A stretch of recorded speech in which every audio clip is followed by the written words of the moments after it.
When you realized you was about to go home, how did that hit you?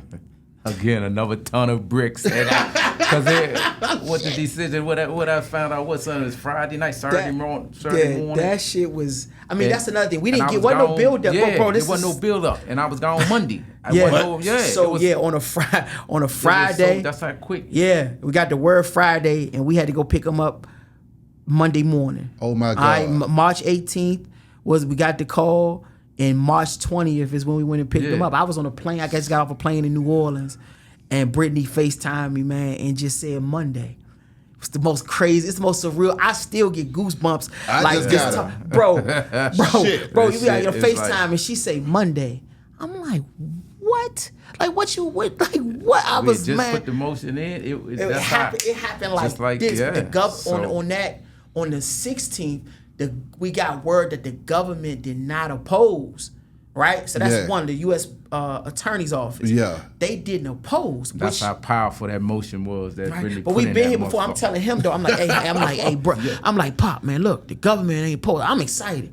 But he like, I don't know, so okay, that's good, but man, you shell shock, you ain't trying to let yourself get to exactly. But I'm like, man, fuck that. You know what I'm saying? I'm like, I'm claiming that, but then so the Thursday, I'm telling Brent, I'm like, should I even go on this trip? I'm like, so what happens? So we never been here. I'm like, so what if they say yeah? Like, do he get right out? She like, yeah, basically. But so then Thursday, nothing. Friday come, man. And she FaceTimed me. I was in the Uber, me and my wife, man. And I just was floating the rest of that weekend, Sunday. Came home that Monday morning, me and the fam, we got in the Sprinter, man, and went and got him. Oh, but when I talked to him that Saturday, it was like he didn't believe it.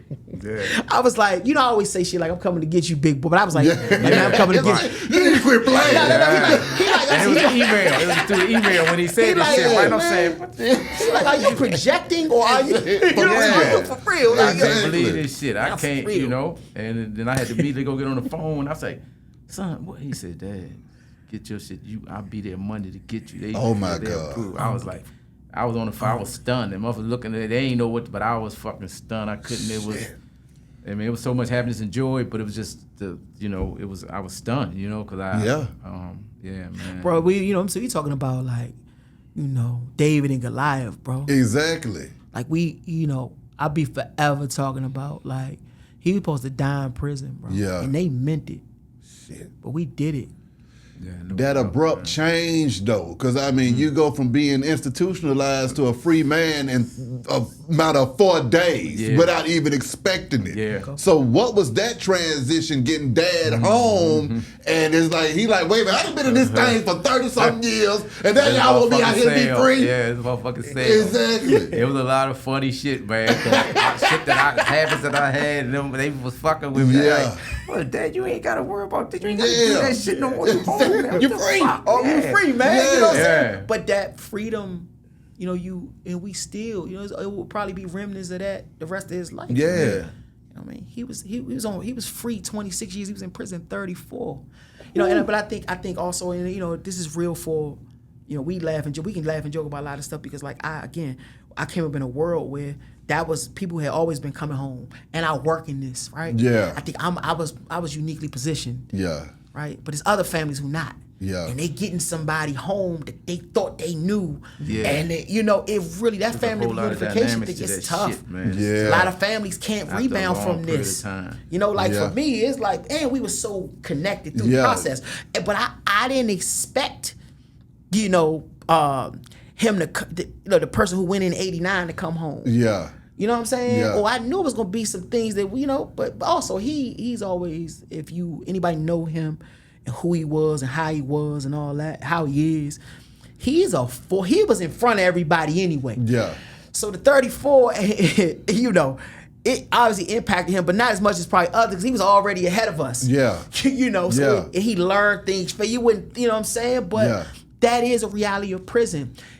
In families, there's not enough support for families receiving people that have been, especially people been gone multiple decades. Exactly. You know what I mean? And you come on in the world of the iPhone and Uber the and the automatic faucets and you know what I'm saying? Exactly. I remember the one thing I think that was the funniest thing. My wife, right?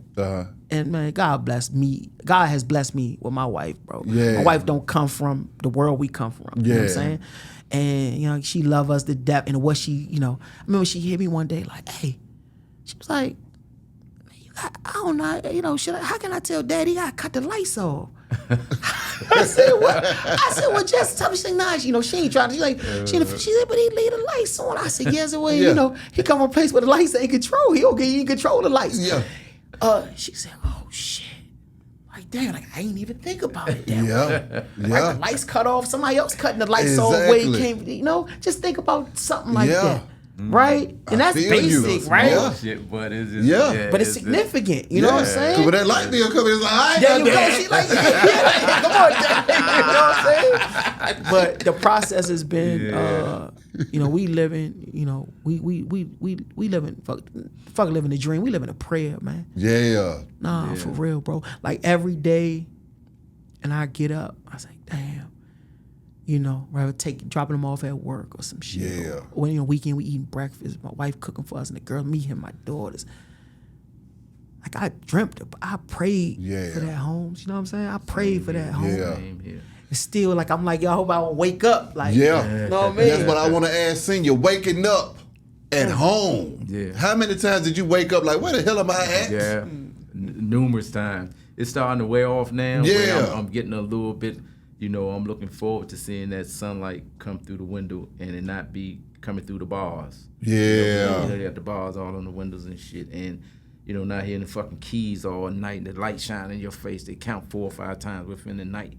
You know, 10, 12, then 2, then 5 in the morning. All this shit through the shining light, kicking the door. We got to make sure you're alive. Man, you keep fucking waking me up. But that's the way. So I'm getting used to that not happening and enjoying it, man. You know what I'm saying? But it's just starting to kick in like that. But but for a minute, you know, up until maybe the last 2 months, it was like what you just expressed. You know, just waking up and saying, man, I'm free. I'm not. You know what I'm saying? Yeah. And it was kind of the reversal with the nightmares in prison. That you be dreaming that you home and then you wake up and you look at the window and fucking bars and this shit is still and that shit just, you be like, because the dream seems so real a lot of times. Yeah. But when you fucking wake up or the officer wake you up with shining light, you know, still in this motherfucking shit with life without parole. Exactly. You know? Junior, being able to see Dad hands-on with him, man, after all of these years. And knowing that you had to lay the smack down to get him up out of there. Okay. How does that make you feel? Man, I'm just grateful. That's all I can really say. I'm grateful to God, man. Like, honestly, I mean, there's nothing. That's not, man. Because I'm saying I get how insurmountable and I'm gonna be real with you, bro. Talk to me. Over this past, especially the last 10, 15 years, you know, anybody you name that's in criminal justice reform, activism world, all they know me. I've helped work with them and all that. Bro, ain't nobody take that free Tony Lewis by the horns like they could have. Now, I don't know what they was doing in behind the scenes. I don't know if people even told him, hey, look, we love the son. We know he doing a lot of great work, but that's a dead cause. You know what I'm saying? But I kept fighting, bro. A lot of people, you know what I'm saying, really didn't think that this was possible, and I know that, right? So they've been telling you that. It's been coming. Now it's coming out. Like, we on the line. You know what I'm saying? We go to a fan. Couldn't tell you, Tone, but they really, and some people, like pulling us to say, listen, man, ain't nobody believe you could do that shit, including us. That's why we wouldn't. But I ain't stopped, and I pray to God that people can see this as it may not be around knowing your incarcerated loved one, but just in whatever you going through, whatever your struggle is that people are telling you it ain't possible, keep believing and keep putting the work in. Exactly. You understand what I'm saying? Exactly. And don't quit your people.